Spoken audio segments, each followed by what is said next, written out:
Let me give an introduction to what we're about to learn. Again, at the beginning of Parshas Chaye Sarah, page 133 in the Gutnick Chumash.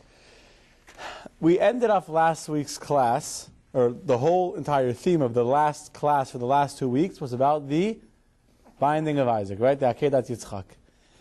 And the Akedat Yitzchak, one of the things we discussed was how the Satan came and tried to trick Avraham and convince him not to do this, not to go forward with the test that God had given him.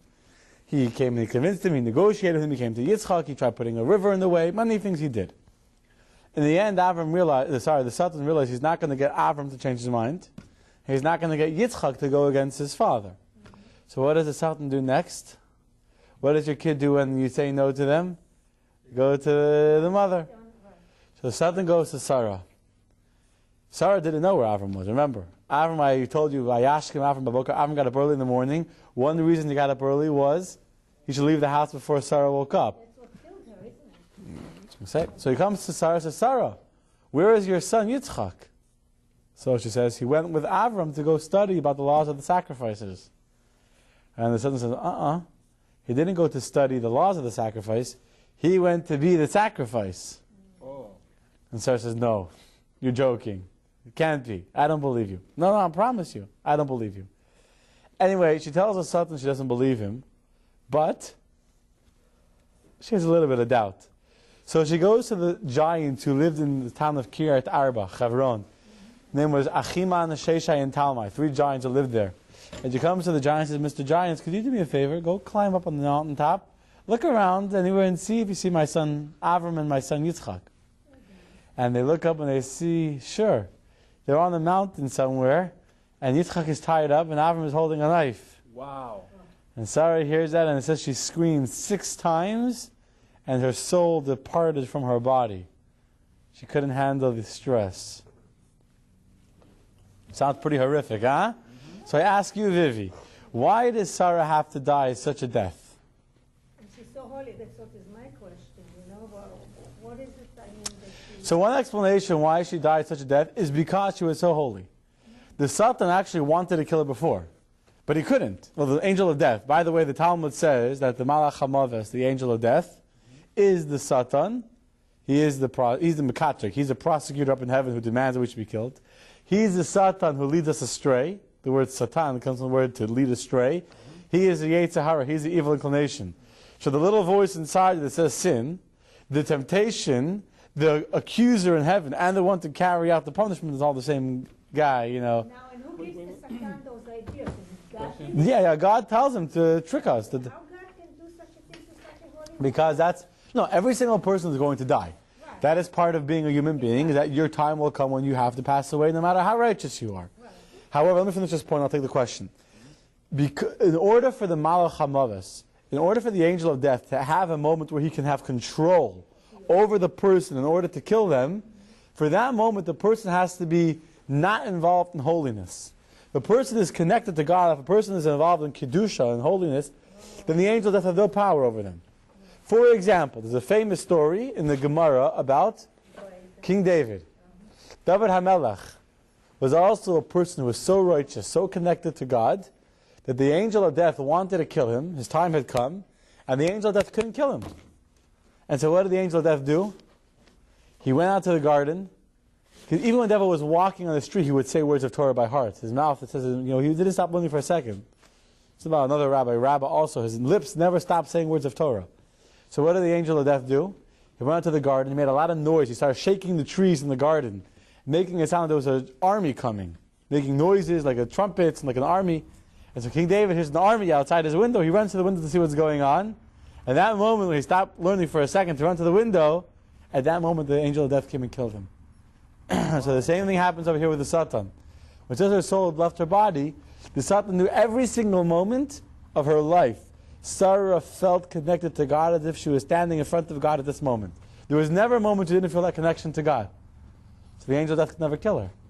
And so what did he do? He comes and tells her, your son's being killed. And for a few moments, she completely loses her faith, her connection. She loses that touch. At that moment, the angel of death killed her. One more explanation for why she died such a cruel death is there was a punishment. The Sefer Chassidim says In Sefer Chassidim it says that it was a punishment to Sarah when Yitzchak was born, or when she was told that Yitzchak would be born, she laughed. Right? And therefore her death came through sorrow. When she heard the news that Yitzchak would be born, she laughed. But Yitzchak Sarah Bekirbo, she laughed, she doubted. Yes, now questions. So she died when she jumped in the mountain. So she died. She actually died when she said her soul departed, not Yeah, departed. that's what death means. No, she died, her soul departed. Oh. How are you, Sarah? Yes. You say the angel of death is the Satan himself, and he's the one who judges up in the heaven. You say?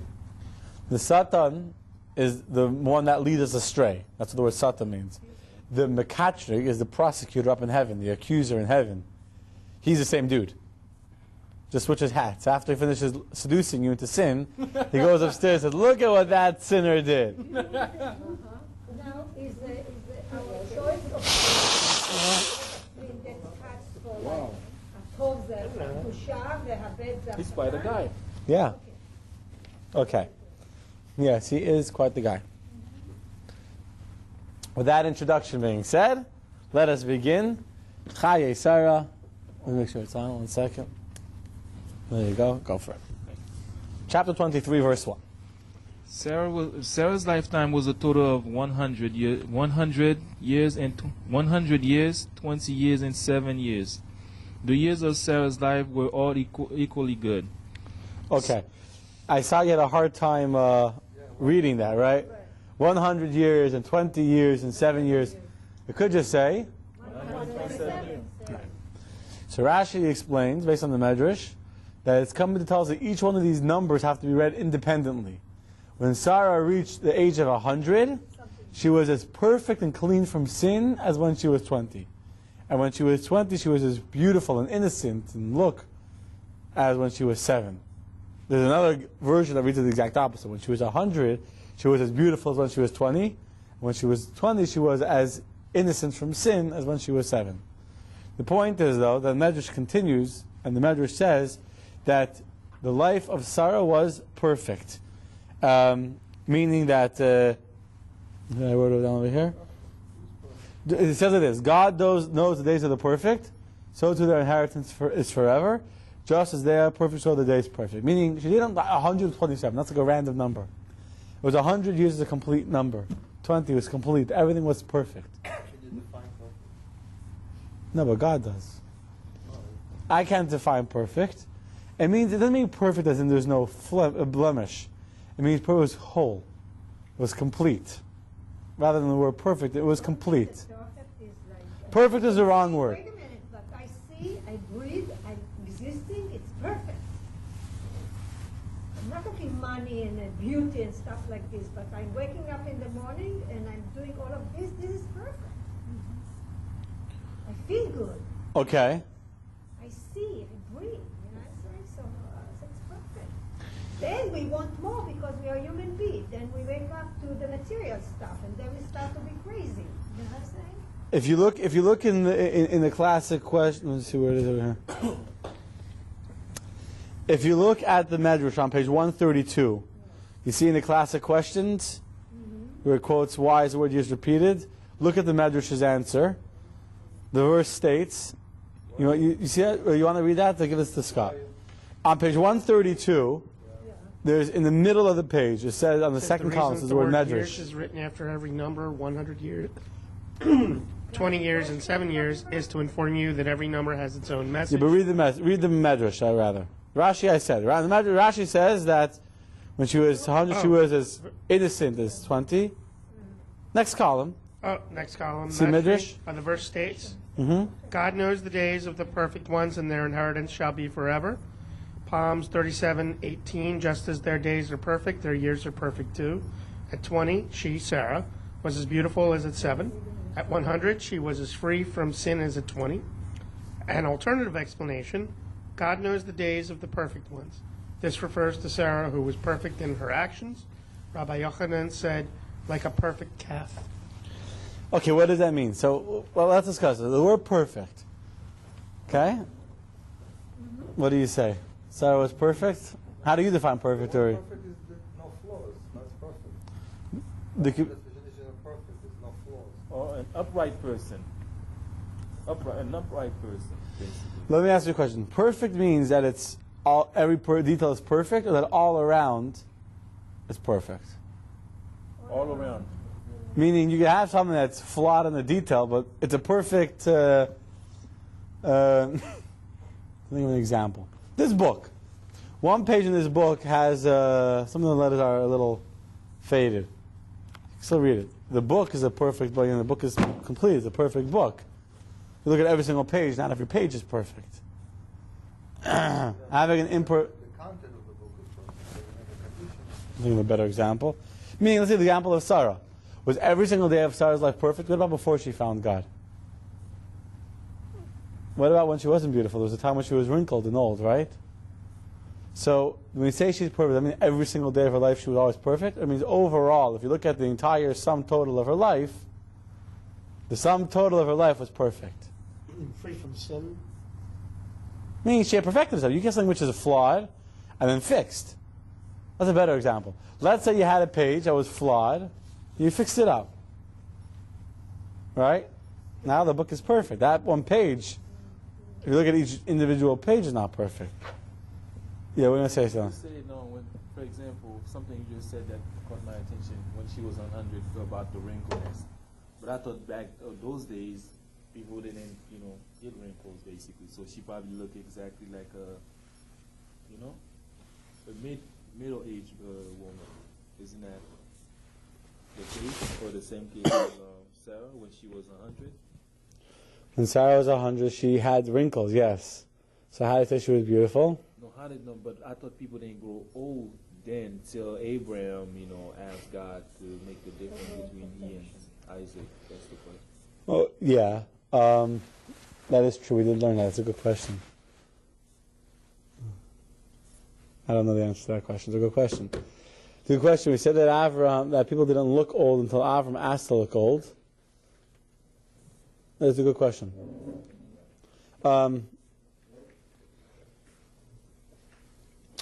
Let's talk about Baal Tshuva. Someone was imperfect. And then, because of their imperfections, they decide to become a better person. So then, not only are they not, let me ask you, is the imperfect days still imperfect? No. Let's say on day 1 you did a sin. On day 2 you say, that sin was terrible. I feel so guilty, I'm never going to do it again. And from now on for the rest of your life, day 3, 4, 5, 6, 7, 8, 9, 10, you have this tremendous focus on doing this particular thing right. So is day 1 flawed? Or is day 1 part of what made day 2, 3, 4, 5, 6, 7, 8, 9, 10 so beautiful? Day 1 is perfect. It's perfect because it made day 2, 3, 4, 5, 6 extra special. A person that never sinned doesn't appreciate the true ability to connect to God because he never felt the distance. Just like, for example, a person who is never thirsty. Yeah, if you have water, do you appreciate the cup of water? No. But if you would have been walking all day, right, you're in a hot desert, and then you come and get a glass of cold water, say, right? Why are you going far? When we go to a camping, Yeah. we appreciate our bed and our shower. Of course. and all of these. So you know how, exactly right. So, Go to another country and come back to your own country. You said, well, wait a minute, if you don't have a drink for an hour, you appreciate the drink. So the person, let's say Sarah, she wasn't, I would not say that every single day of her life individually was perfect. But when she passed away, and you look back at who she is now, you look back at her life, she was perfect. See, it's a lifelong journey. It's not a one-time thing, right? It's a lifelong... Did she strive for it? What? Did she strive for it to be there? She strived. why is it that people are so rejecting the idea of perfection? I see it in many ways. What do you mean injecting? When you really try to do things right, they dislike it. You know what I'm saying? No. I saw it many times in the business. You know what I'm saying? When you're hardworking and you really put your heart and mind into it, 24/7, You know, they said, oh, you're killing yourself, you're working too much, you're not doing this. You know? I mean, I think people do that just because when Jealous. you're showing them what you're doing, then they have to question why they're not doing it themselves. Okay. It's easy to bring you down and raise Right. themselves up. Yeah. Makes sense. Yeah, I agree with that. Sorry. No, it's true. Let's look back at the verse. So we have, she was 100 years, 20 years, 7 years. Then what does the verse say? The years, the verse that you read, Stanley. 100, 100 years, 20 years, and 7 years. Okay, what does that mean? Why does it say again the years, oh sorry, go on. Then it says the years of Sarah's life, Were- all equally good. so it doesn't matter what age she was, it just was perfect. Well, why, especially if you look, forget the words, were all equally good, it's saying in Hebrew, "Vayu chaye Sarah," the years of Sarah were 100 years, 20 years, and 7 years. Shnei chaye Sarah, these are the years of the life of Sarah. In the one verse, it 2 times is saying these are the years of Sarah. So Rashi explains that the Torah is comparing that they're all together in goodness. It was a constant growth, a constant struggle, yet they were all equally good. Meaning, today's better doesn't make yesterday's good not good anymore. Think about that. Sometimes we reach a higher stage of perfection. We reach a more sophisticated thing. We're smarter. We're better at what we do. So you look back and say, well, yesterday I wasn't so good at what I did, so yesterday wasn't good. Yesterday what you did was the best you could do yesterday, and so therefore that is your perfection yesterday. Because of that imperfection yesterday, because of that situation yesterday, you now continue to grow, that today you're even better than you were yesterday, but that doesn't make yesterday's imperfection imperfection. To make, you know what I'm saying? It's still good. I'm being clear. Sometimes when we grow, we look back at our previous level and say, that wasn't so great. Why? Because now I'm greater. Today's better doesn't make yesterday's good not good. Because you never get to today's better without yesterday's good. And so therefore the days of Sarah were perfect. Not because they were always perfect. Don't ever think that her days were all equally the same thing. No, not at all. She had up days, she had down days. She had a time when she doubted, she had a time when she struggled. Isn't that the message? Fulfillment, isn't it? She was fulfilled, but not only she was fulfilled, the point is every day she was on the journey. So think about what was going up. It's not that every day was perfect equally, every day was just great. Every day there was working on the journey to become better and better and better. So every day she did the best she could do for that day. And then because she was able to reach such a level today, which was her best, tomorrow that's not her maximum anymore.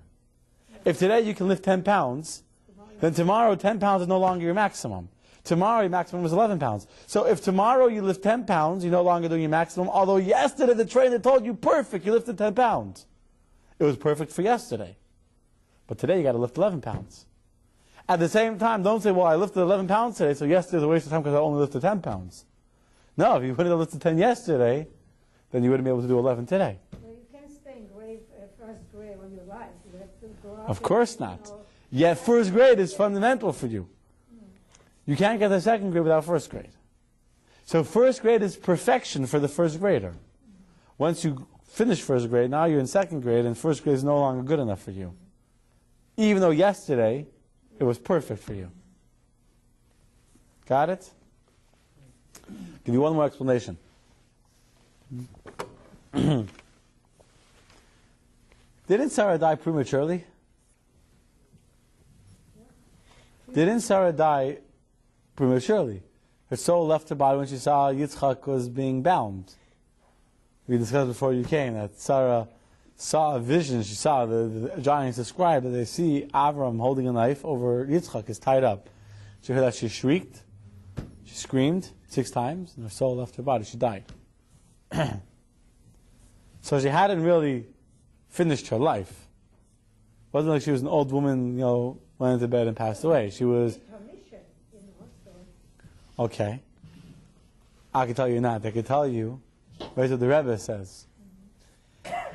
And the life of a tzaddik does not end with death. Only the beginning. The life of a tzaddik does not end with death. In fact, for any person, the actions of the people down here, saying Kaddish and Staka, etc., are directly able to continue the spiritual journey of the soul, even though that soul is no longer in the body. For more details on that, I recommend you join us on Sunday, January 26th, which is this Sunday.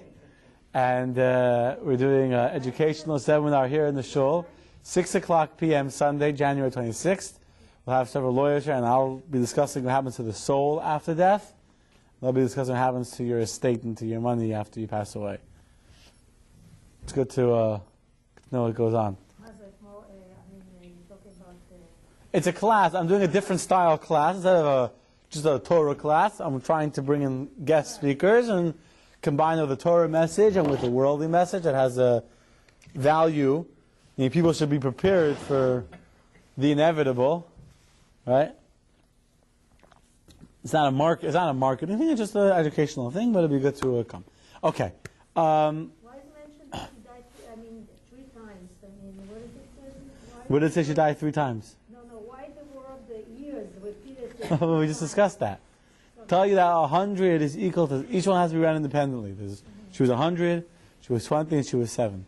There's also a Kabbalistic explanation of 100 as the idea of the subconscious, the 10 subconscious feelings. 20 is Chachma Bina times 10, and 7 is the 7 midot, the 7 emotions. Her emotions, her seichel, her logic, and her subconscious were all perfectly connected to God. Anyway, let us move on. Verse number 2. Give the phone to Yosef. The mic to Yosef. Verse 2, chapter 23, verse 2. Sarah died in Kiryas Arba, which is Hebron, in the land of Canaan. Abraham came from Beersheba immediately after the Akedah, the shock of which had caused her death, to eulogize Sarah and to weep over her. Okay. First of all, where is Kiryat Arba? Right now there's a village right next to Hebron called Kiryat Arba. But here it's saying it's kind of the same place, which is Hebron. Why was it called Kiryat Arba? Which literally means a village of 4. In those days it was called Kiryat Arba because there were 4 giants that lived there. Achiman, Sheshai, Talmai, and their dad. It was also called Kiryat Arba because buried in the cave of Ma'arat HaMachpelah would be 4 couples. Adam and Eve, Avraham and his wife Sarah, Yitzchak and his wife Rebecca, and then Yaakov and his wife Leah. 4 couples. Kiryat Arba. How is that really that Leah was buried there and not Rachel, that he loved her so much? I never got. That's an excellent question. When we get to that, well, in many we will discuss it. The burial of Rachel, why she's buried where she is. Rabbi. Yes. In the marble, every living person dies. Where the giants come from? When the marble only Noah and the family survive, where is the giants come from? They were born afterwards. First of all, Og lived. Og survived. Maybe he had kids that were giants. A giant. Anak, Ken. Maybe they were Og's children. I don't know who their dad was. Maybe it was Og's children. Og was a giant. He survived the flood. He sat outside the ark. There was a giant called Og. He later became the king of Bashan. Moshe Rabbeinu kills him. He's alive from the times of the flood. He lives till Moshe. That's about 1,000 years. 1,000? Yeah, maybe 800 years. It's longer than you're going to live. At least by 5 years, you know what I'm saying? It's a long time. He was a giant. He survived by holding on. He sat outside the ark and he held onto the ark, and that's how he survived. And Noah passed food out of the window for him. Wait, Noah passed. I'm pretty sure we discussed this. Noah would pass food out of the window. There was a window built into the ark. And so Og sat on the top of the ark. He sat there outside holding on to it. He was doing it himself. He held on. Wow. He was a big guy. He held on. Nice. Okay. Avram came from Beersheba. He hears that Sarah had died, by the way. Imagine this. Avram comes back from the mountain, elated, happy, rejoicing. Son is saved, right? Not going to have to kill his son. And guess what happens? His wife died. His joy doesn't last very long. The next thing he knows, Sarah passed away. What happened like right away? She died when she saw them on the mountain. She heard the news. Even the righteous don't get to have true fulfilled joy. That's, by the way, a general point. That some people see someone suffering, they right away assume there must be punishment, there must be something bad. The righteous also suffer. Okay? So he comes, and he eulogizes Sarah, and he weeps over her. First of all, it's interesting, he eulogizes her before he weeps for her. Not only you weep, and then you eulogize, right? Yeah, that's what I thought. For what? Yeah, not necessarily that Avram cried so much. I guess the Baal HaTurim says that in the Hebrew it says he cried for her with a small cuff. The letter cuff is small. He cried, but not so intensely, because he knew she was already an older woman. When a 90-year-old passes away, or a 127-year-old passes away, you don't cry the same way you do when a young person passes away, right?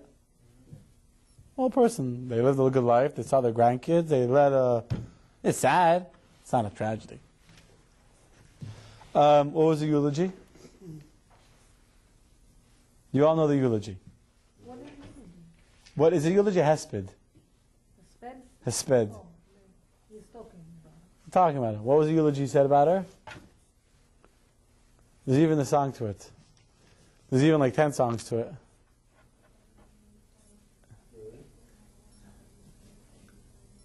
Eishes Chayil, Miyimsa. According to the Medrash. You know Eishes Chayil? Song we sing Friday night?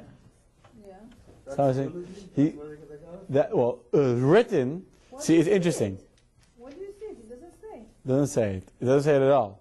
What I'm telling you now is, according to some opinions in the Medrash, Eishet Chayil is really written by King Solomon, Shlomo HaMelech. He writes it in song in the Mishlei. It's a Mishlei. It's chapter 5 of the Mishlei, I think. It's written in one of King Solomon's books. I believe it's chapter 5 of Mishlei, but I could be wrong. I'm just guessing that. Someone could check and see if I'm right. Anyway, so they say, the Medrash says, someone says that he actually plagiarized it from Avraham, who wrote it for his wife's eulogy. There's many hints there to Sarah, where she stands against the nations.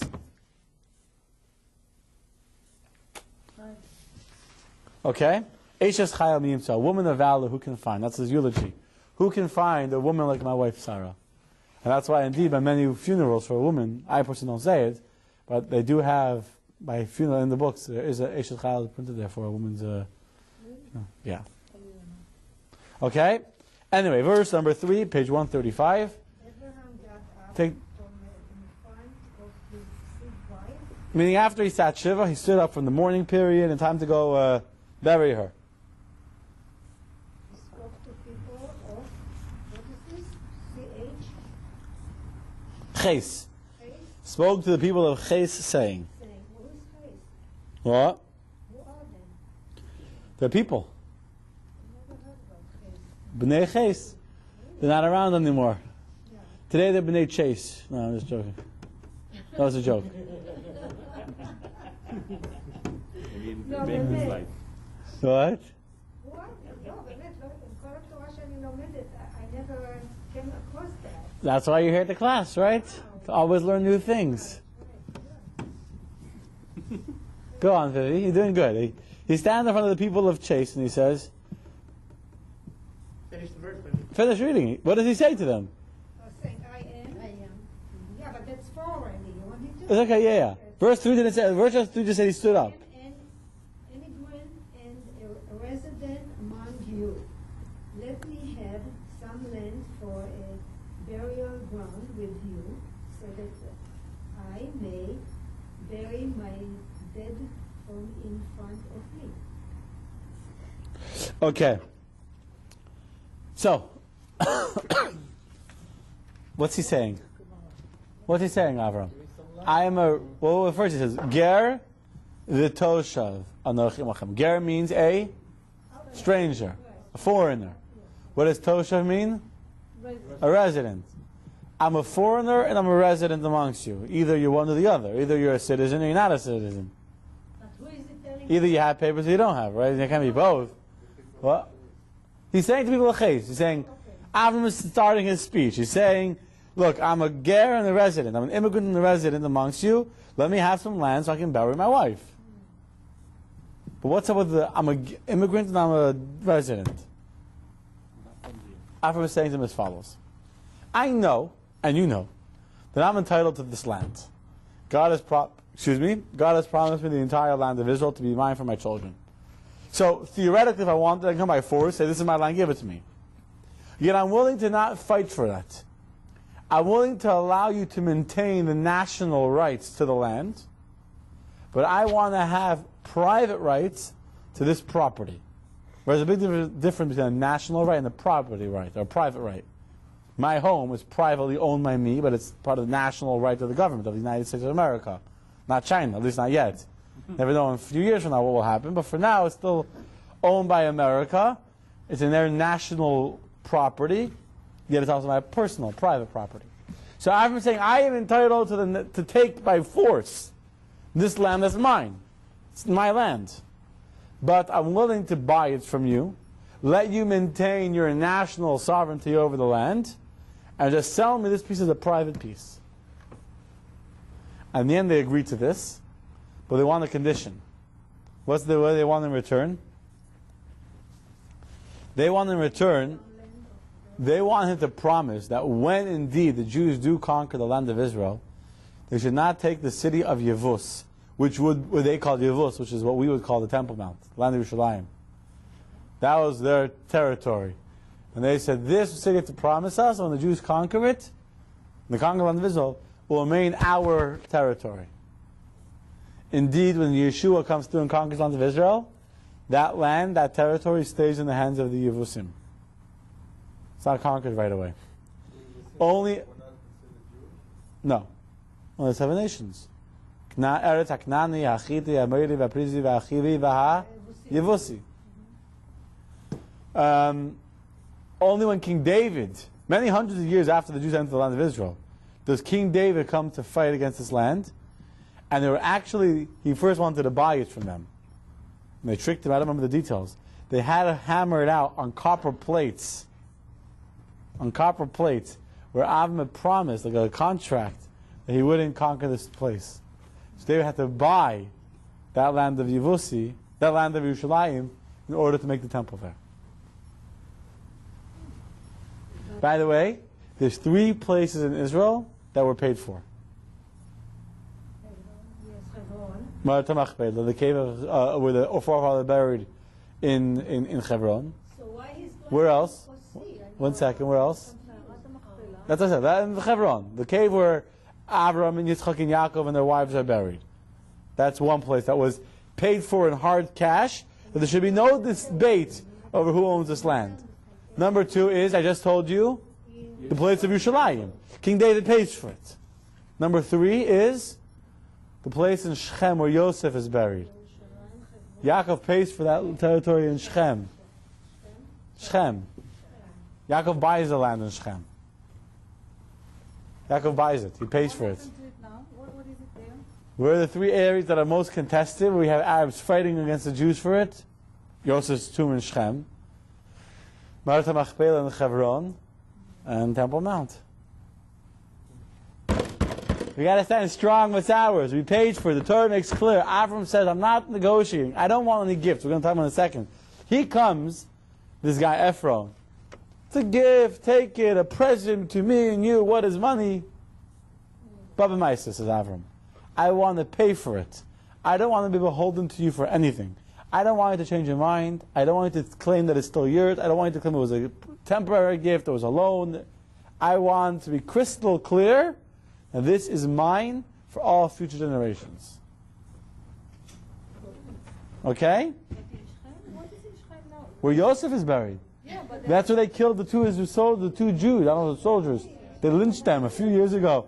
It was a lynch mob. They tore their body to pieces. They threw their bodies out of the windows. right.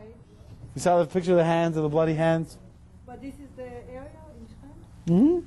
בית שאין בארץ? Okay, so he wants to buy the land, right? He says, I'm willing to buy it as a private person. That's what he says, ger v'toishav. If you're willing, I'll be a ger, I'll be a resident. I'll pay like a little nobody, I'll pay for the land, give it to me, and you will remain in national control over the country. If not, if you don't want to sell to me, toishav. I'm going to demand my right as the resident, as the proper owner of the land of Israel. Okay. People of Ches answer him. Verse number 5. Or you want to read?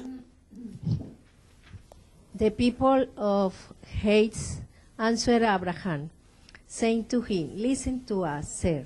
You are a prince of God in our midst.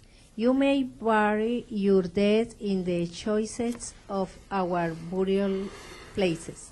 Not one of us will hold back his burial place from you to bury your dead. They all had tremendous respect for Avram.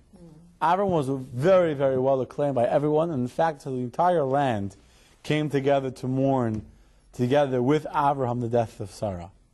And so they say, Avram, you are a prince. Whatever you want, we'll give you. So I'm glad to hear that whatever you want. Okay, so Avram gets 7. How are you, Lisa?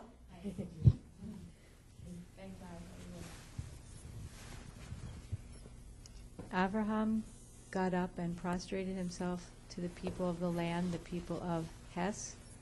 Yeah. Go on, verse number 8. He bows before them. He says, He said to them, if you wish me to bury my dead in front of me, listen to me and ask Ephron, the son of Sohar, to give me his cave of Machpelah. Ma'arat HaMachpelah is what it's called in Hebrew, the cave of Machpelah. Which is at the end of his field. Let him give it to me for its full price as land for a burial plot in your midst. So first of all, just point out that he's only asking for, at this point, he's only asking for the actual cave, and he's clearly putting in the lease agreement what his intention is, what he wants to use the cave for. So there shouldn't be any misunderstanding, any reason to say it wasn't a valid sale. That's first of all, side point. Why is it called the cave of Machpelah? What does Machpelah mean? Machpelah means double, right? Kupful is double, pairs. So they used to call the cave of Machpelah because it was a 2-story cave. I guess normally caves are just big empty caves, right? This was a unique cave and it had 2 levels to the cave. In fact, even till today, if you go into the cave of Machpelah, you walk up to go upstairs, and the downstairs where the actual tombs are is sealed up. You don't get in there. But there's 2 levels to the cave. But also, Avram knew that this would be the cave where all the kfulais, where all the pairs or the couples will be buried. Adam with his wife Eve, Avram with his wife Sarah, Yitzchak with his wife Rivka, Yaakov with his wife Leah. So they'll be there in pairs.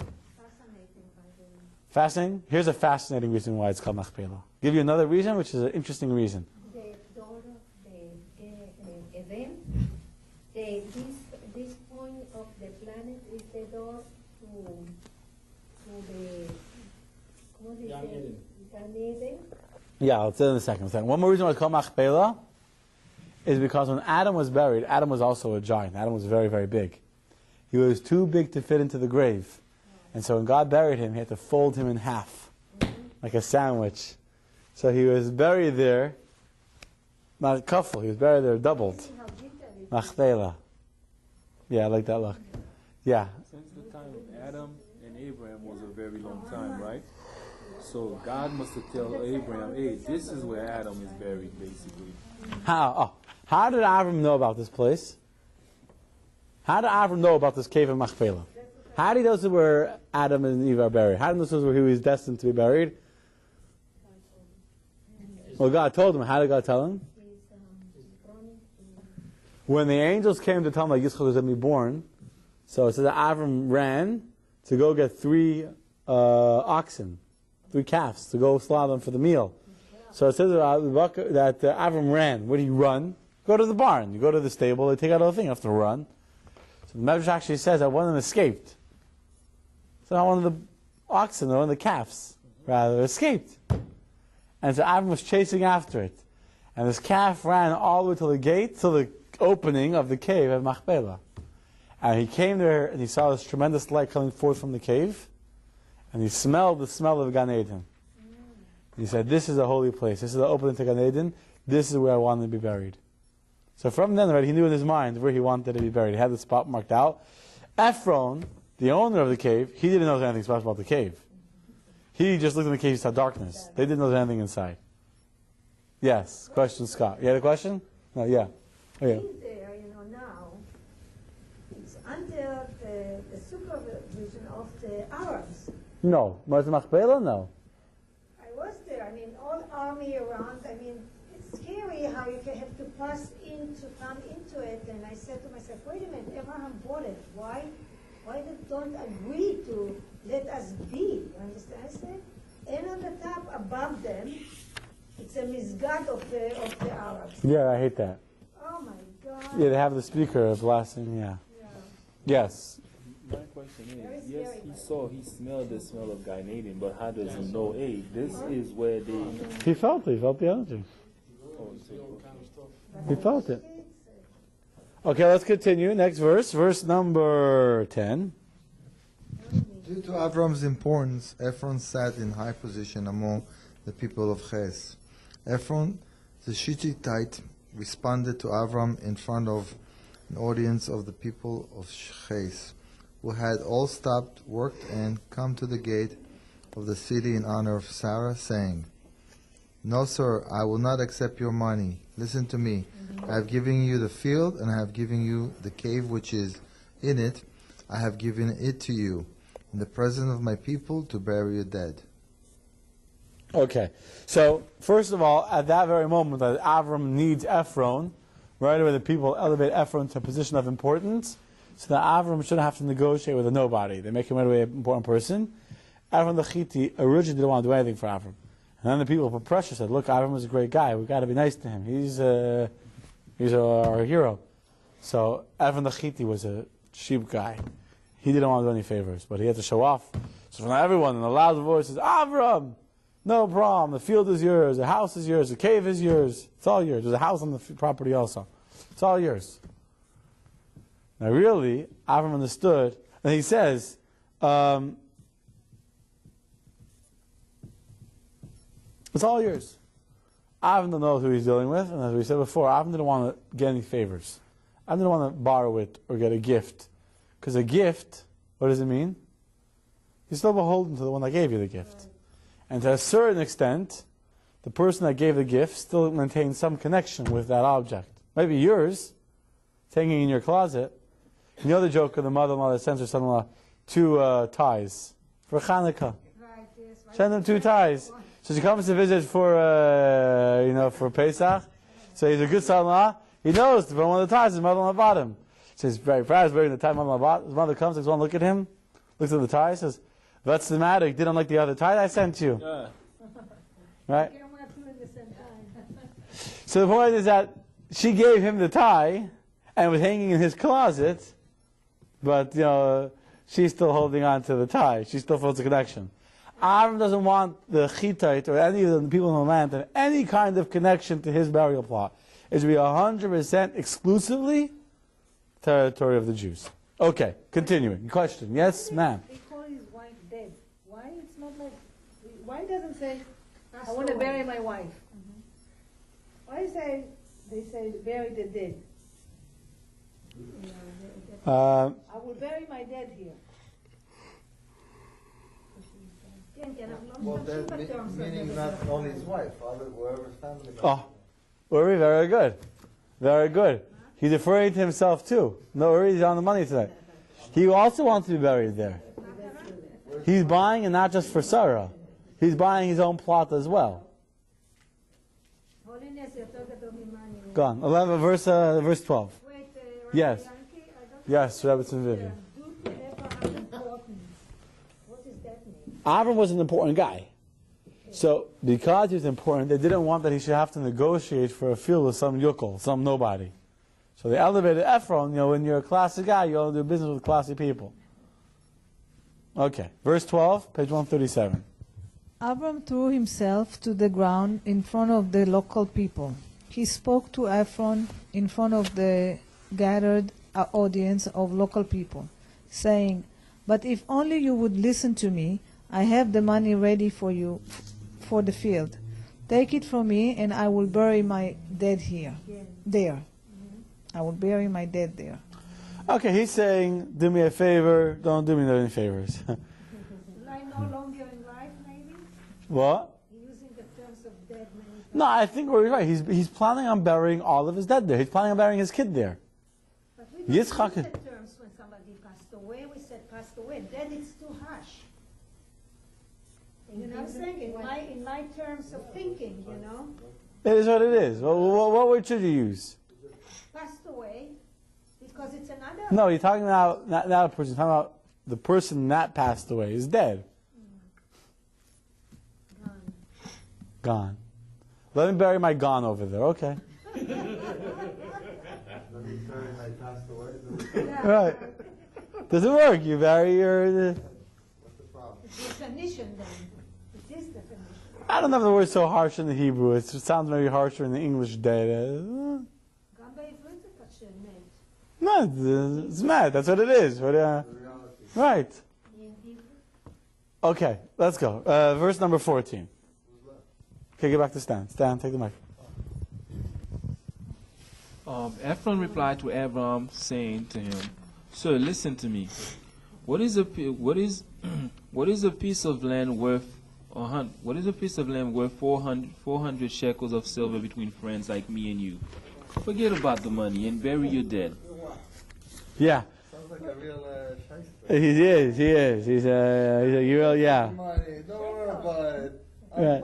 400. One day you'll owe me something, right? That's exactly what he's saying. What is it? You know, So 400 silver coins. It was a lot of money. It was an exorbitant amount of money for a field. It's like $1 billion in today's time, no? I don't know what the math is. I'm not sure what a... Thousands of years is it? Do inflation. Okay, a shekel. Let's say a shekel. A pure silver shekel. By the way, these were the good shekels. A silver shekel is about, today, I just put in is about $63 Today. for 5. Do times 400 to do like a...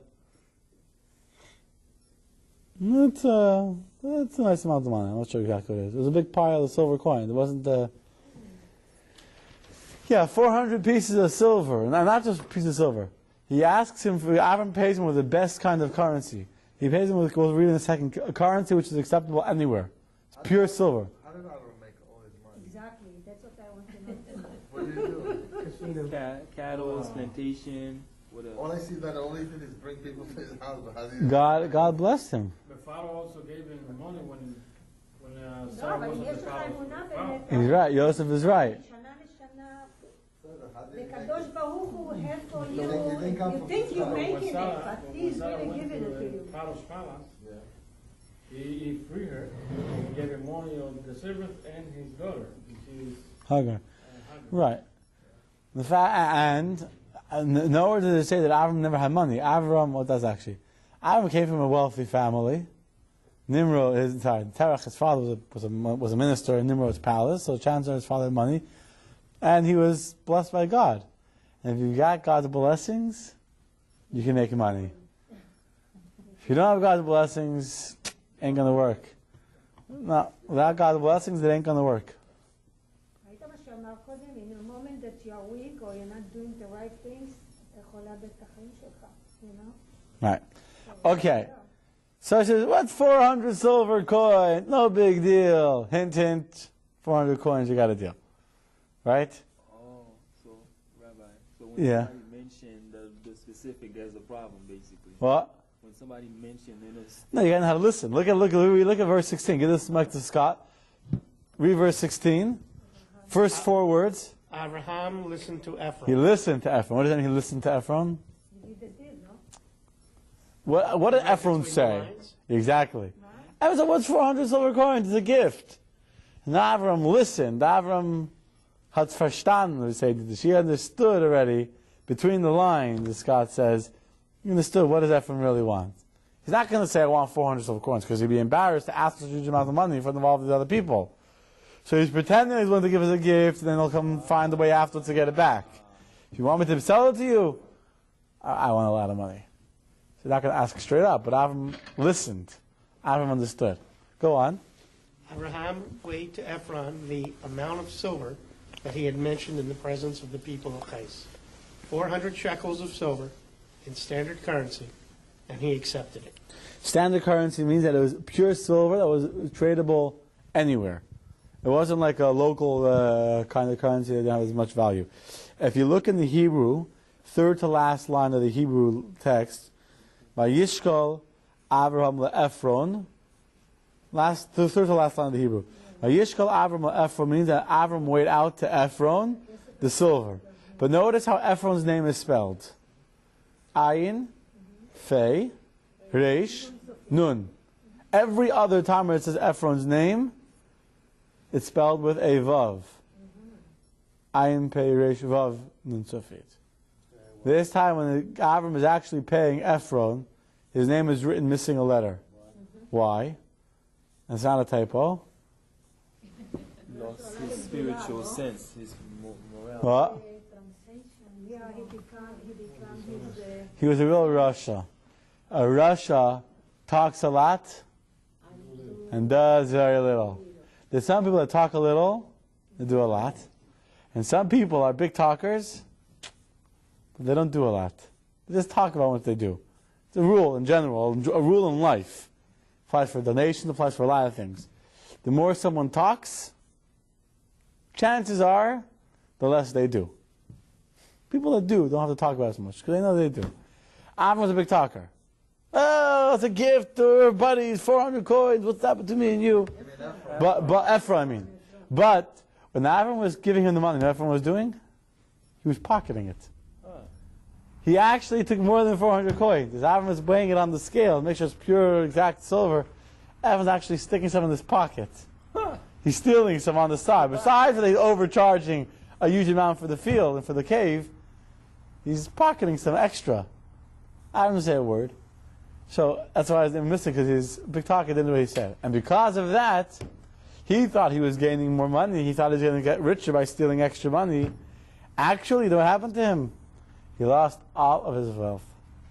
He became he lost it all. That's what the missing vav signifies. That God said, if you don't have God's blessing, I said before, if you're not honest in your business dealings, you lose it. You think you're making more by not being honest. You think you're making more by cheating. In fact, you're losing everything you have. That's what happened to Ephron. He had it going for him. He could have been a hot guy. He sold out from a field, but he got greedy. He thought he was taking more. In fact, he ended up with less.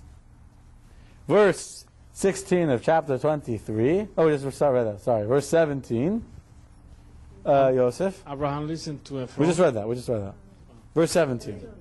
The field of Ephron, which was in Machpelah, facing Mamre, was established as Abraham's possession. This included the field and the cave which was in it, all the trees that were in the field, which were within its entire border around. It became Abraham's as a possession in the presence of the people of Ches, who had come to the gate of his city. Okay, so the point is that Avram, the Torah is telling us black and white. There is no ambiguity. There is no gray. This entire property, the field, the trees, the border, the fence around it, everything, it's all Avram's.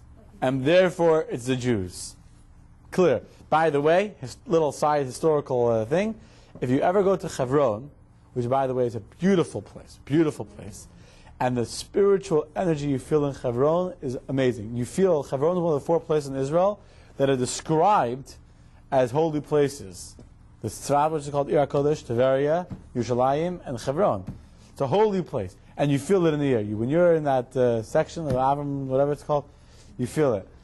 But if you go there on Shabbat of Chaye Sarah, if you go there on the Shabbat when they read this Torah portion, thousands of people. It's not a very big place. It's very limited.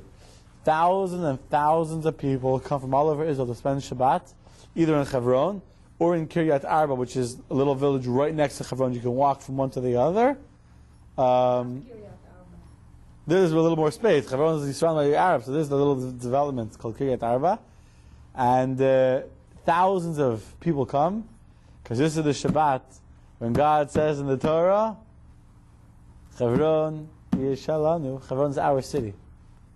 But all Arabs there. So,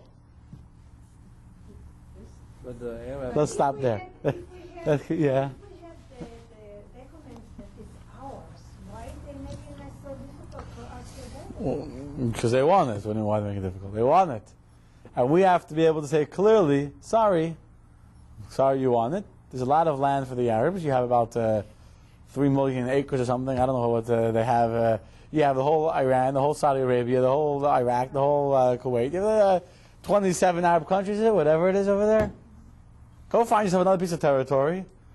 Sneak in someone else's land. Find yourself your own little desert caves. Enjoy. But it seems like they're controlling it more than the Jewish. I mean, it's also Yeah. It's not like that. is it probably why they felt that, okay, I descended from Abraham, so I have a right, I have just as the right to No, Yitzchak is buried there. Were there any contracts or titles written in those days, or everything was word of mouth? There was. Like for Abraham when he purchased the land, did you get anything? I don't know if there was a written contract, but there was definitely witnesses to the deed. It was a fair and square deed done in the city court, meaning it was recorded. There was registers. So if there is a deed, I don't understand what the Arabs doing there. I don't understand either. Well, There are some groups. by force. They lived there. They moved there. Therefore, what? That means we have to give up our Hebron. They moved in by force. We moved back by force. We're afraid of world opinion, so we're afraid to take that which is not only rightfully ours by the Torah, but it's rightfully ours militarily. We want it. No other country in the world wins a war and doesn't take advantage of what it wins. It's unheard of in the world. Because Israel would have to go to the world. Look, it's written in the Torah. Verse, even if they don't say that, even if they don't say it in the Torah, they conquered it. The Arabs came, attacked Israel. Israel fought back and conquered territory. That's what happens. You take a risk. You fight a war, you're taking a risk, you can lose your pants. They lost their pants. And we're giving it back to them, with it being dry cleaned. Okay. Verse 19. Afterward, Abraham buried Sarah, his wife, in the cave in the field of Machpelah, facing Mamre, facing Mamre. which is Hebron, in the land of Canaan, the field and the cave within it were established as Abraham's burial plot. From the people of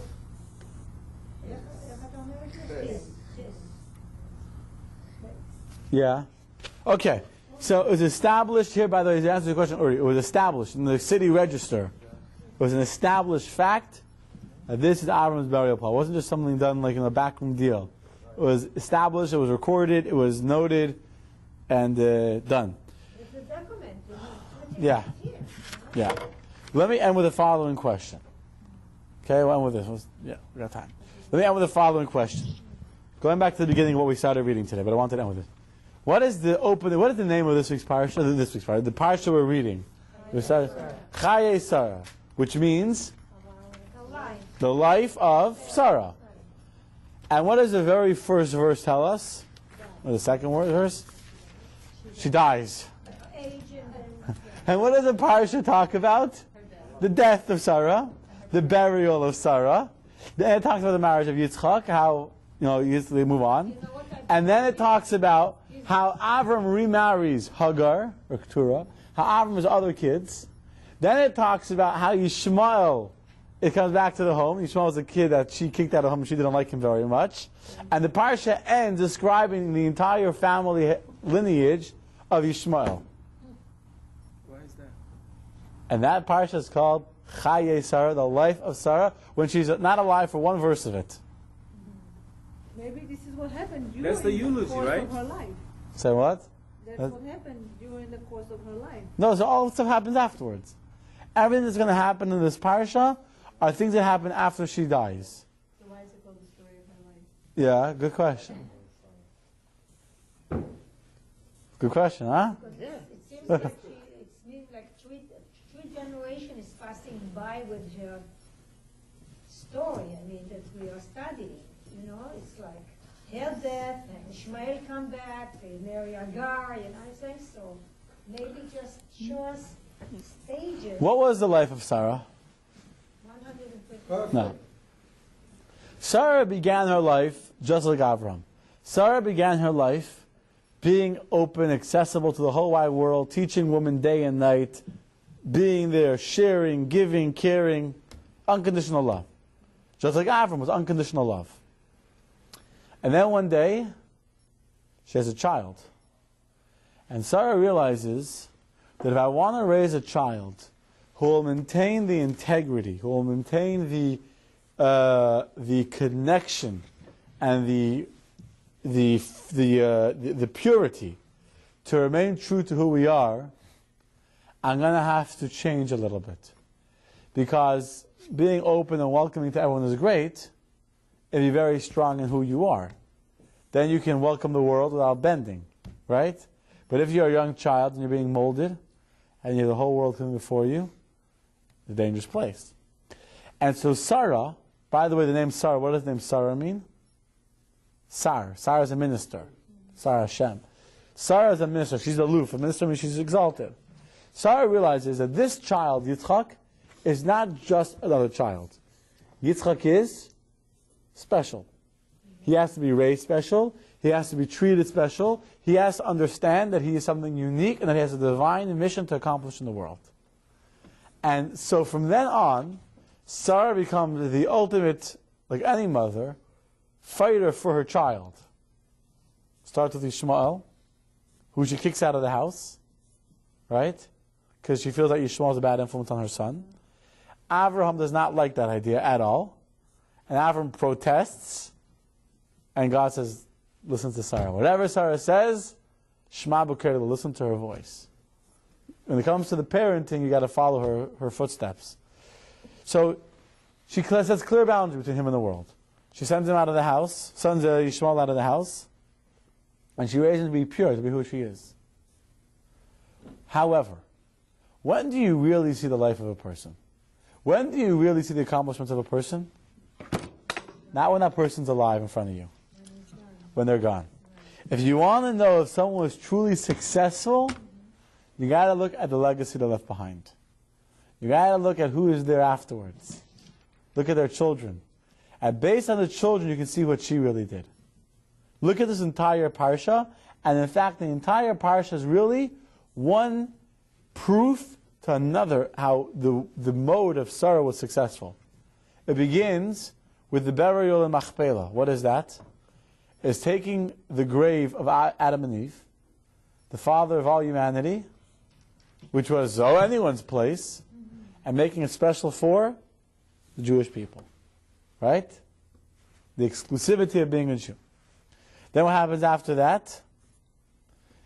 Eliezer is sent to go find a wife for Yitzchak. And Eliezer originally says to Avram, why are you sending me all the way to go marry a girl from Sarah's family?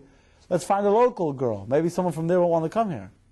Or maybe, says Eliezer, we'll do this next week, my daughter will be a good candidate. Now, Eliezer was the most trusted servant in the house of Abraham. He was loyal to the last day. He fought with Avram against the king, the war of 4 kings versus 5 kings. And yet, Avram says, no. My son is special. He can't travel out of Israel. He has to remain in Israel. And he has to marry someone from my family. And sure enough, who does Yitzchak marry? A Jew. How many Jewish girls were out there? One. Rivka. One. That was it. There wasn't a lot of selection. There wasn't a lot of variety. And she was too young for him. She wasn't this one. But you see that your child marries a Jew, it's a testament to the parents. Chaye Sarah means that her child married a Jew. That's the life of Sarah. She wasn't alive. But that's what she was really living. What's the next part of the parsha? Talks about how Avram marries Hagar and has more kids, and then he banishes all those kids from his house. Again, he gives them gifts. Possibly they become the beginning of the Chinese and the Buddhist way of life. But they're kicked out of his house. Because Yitzchak is his future. Until eventually, the end of the parsha, you have the funeral, the death of Avraham. And the death of Avraham, Yishmael recognizes the superiority of Yitzchak over him. He does teshuvah. And we're going to learn later on, when it comes to the funeral, how Yishmael lets Yitzchak go before him and gives him honor at the funeral. And so indeed, this parsha is the life of Sarah. Because in this parsha you see the legacy that Sarah leaves behind.